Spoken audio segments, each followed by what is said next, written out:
Hello friends, welcome back to my YouTube channel Sanju's kitchen रेसिपीमध्ये तुमचं स्वागत आहे. आणि आज आपण बनवणार आहोत मिरचीचे भजे. कोणाकोणाला आवडतं मला कॉमेंटमध्ये नक्की सांगा.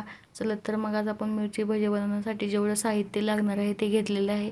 आपण 3 वाटी बेसन पीठ घेतलेलं आहे. आपल्याला 5 जणांसाठी बनवायचं आहे, त्याच्यामुळे मी जे क्वांटिटी जास्त घेतलेली आहे. तुम्हाला जेवढ्यांसाठी बनवणार असेल तर तुम्ही क्वांटिटी तुमच्या हिशोबानुसार घेऊ शकता. आपण बेसन पीठ घेतलेलं आहे. बेसन पिठामध्ये आपण 1 चमचा मीठ टाकलेलं आहे आणि आपण ओवा टाकत आहोत.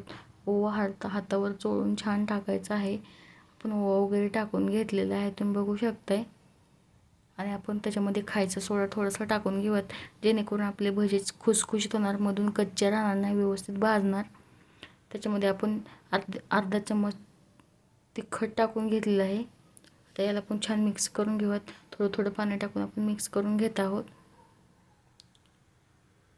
तुम्ही बघू शकताय, जास्त पाणी एकदम टाकायचं नाही, कारण त्याच्यामध्ये खूप गाठी होतात. तुम्ही बघू शकता मी थोडं थोडं पाणी टाकलेलं आहे आणि व्यवस्थित मिक्स करून घेत आहे. थोडं थोडं पीठ घेत आहे मध्ये.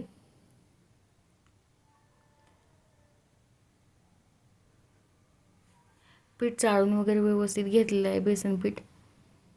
ज्या पिठामध्ये आपण खायचा सोडा वगैरे टाकतो त्याच्यामध्ये हळद टाकायची नाही अजिबात, कारण हळदीची आणि सोड्याची रिॲक्शन झाल्याच्यानंतर आपले पीठ लाल होणार. त्याच्यामुळे हळद टाकायची गरज नाही, कारण बेसन पीठ ऑलरेडी पिवळा कलरचं असतं. जर खायचा सोडा टाकला ना कुठल्याच पिठामध्ये तुम्ही हळद टाकायची नाही, कारण त्याची रिॲक्शन झाल्याच्यानंतर तुमचं पीठ लालच होणार. त्याच्यामुळे आपण इथं हळद टाकलेली नाही आहे. आपण इथं बेकिंग सोडा यूज केल्यामुळे आपण हळद टाकलेली नाही बिलकुल. तुम्ही बघू शकते पिठाची कन्सिस्टन्सी अशी ठेवलेली आहे आपण.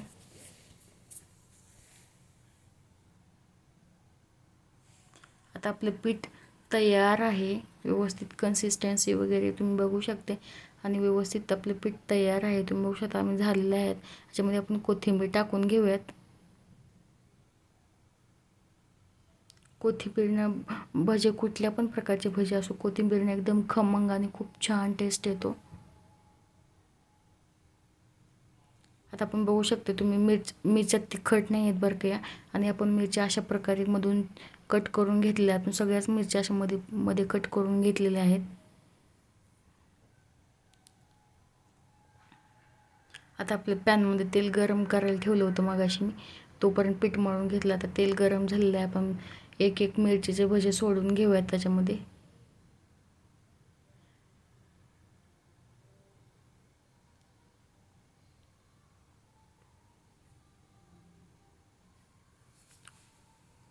तेल खूप छान गरम झालेलं आहे.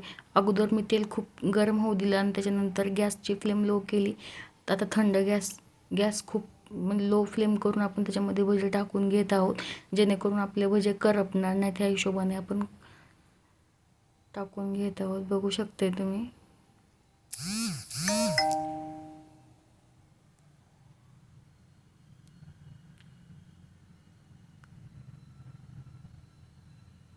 आणि एकदम लो फ्लेमवर तळल्यामुळे मधल्या मिरच्यासुद्धा व्यवस्थित भाजतात आणि भज्यांनासुद्धा कलर खूप छान होतो. करपट नाही ते व्यवस्थित भाजल्यामुळे.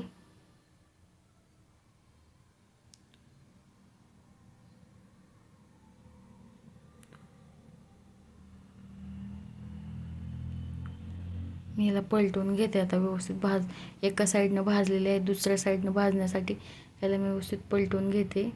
ते लांब लांब असल्यामुळे लवकर पलटत नाही आहेत.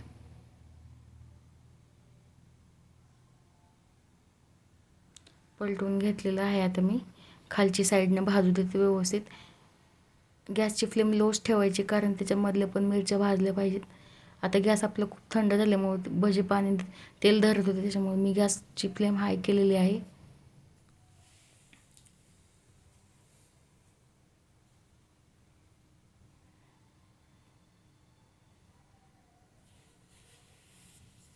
आपण व्हेज असल्यामुळे आपल्याला असंच भजे वगैरे खायला आवडतं. आपण नॉनव्हेज खात नाही आहेत, कारण मला नॉनव्हेज आवडतच नाही.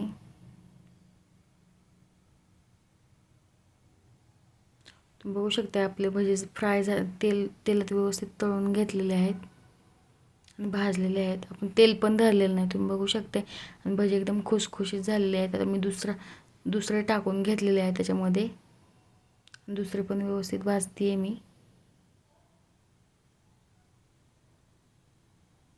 याला पलटून घेऊयात व्यवस्थित. याला पलटून घेतलं आहे सगळ्यांना व्यवस्थित.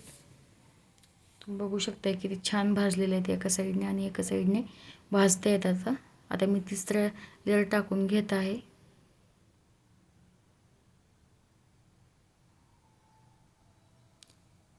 गॅसची फ्लेम लोच करायची, कारण तुम्ही आतल्यामधून ते मिरच्या वगैरे भाजत नाही आणि फक्त वरून करपले जातात. त्याच्यामुळे आपण गॅसची फ्लेम लो फ्लेमवरच भाजायची. आपण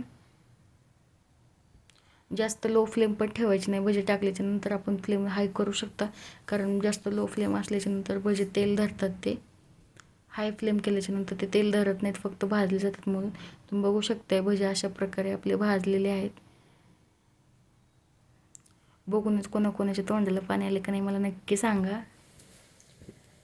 आणि आता बाहेर पाऊस चालू आहे आणि आता आमची भजी खाण्याची खूप घाई चाललेली आहे. सगळ्यांना आवडतात पावसाच्या मध्ये भजी खायला. तुम्ही तुमच्याकडे इकडे पाऊस असेल तर तुम्ही नक्की ट्राय करा. मी जसे केले त्या पद्धतीनं रेसिपीने तुम्ही ट्राय करा. माझ्या चॅनलला नवीन असेल तर लाईक करा, शेअर करा, सबस्क्राईब करायला विसरू नका. संजूज किचन रेसिपीला बाय. थँक्यू. माझा व्हिडिओ पाहिल्याबद्दल थँक्यू.